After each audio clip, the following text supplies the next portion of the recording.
For Donald Trump, this is, by now, routine.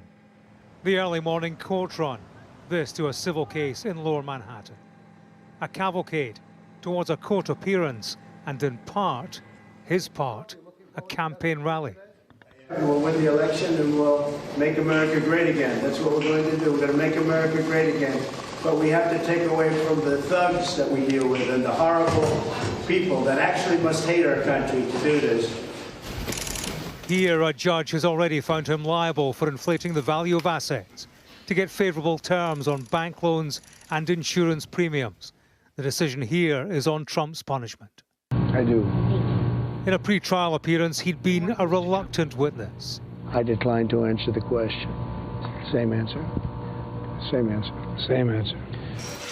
Donald Trump chose his day in court to unzip. Before the judge, he said, "This is a very unfair trial, very unfair. I hope the public is watching."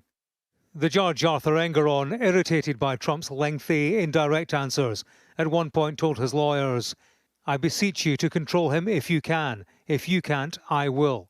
I will excuse him and draw every negative inference that I can." And there was a moment Trump pointed to the judge and said, "He called me a fraud and he didn't know anything about me.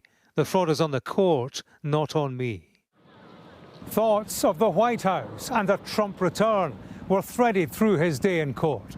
His lawyer referred to him as a future president of the United States, citing polls at the weekend that show him ahead of Joe Biden in 5 of 6 key swing states. 1 year from the election, it poses serious questions for Democrats. Is the answer no to ditch Joe Biden? No, it's to keep Joe Biden because he's road tested. He is someone who has the benefit of incumbency. He's beaten Donald Trump before. He has a long record. He's been vetted. What the Biden campaign needs to do to turn it around is to continue to communicate all of the successes of the Biden administration. And we are starting to turn the corner on the economy. We are seeing that there are a lot of problems for Donald Trump around the corner with him being in the courtroom. Any Trump comeback would be routed through the courts, an improbable journey back to the White House. And yet the polls suggest it's within his reach.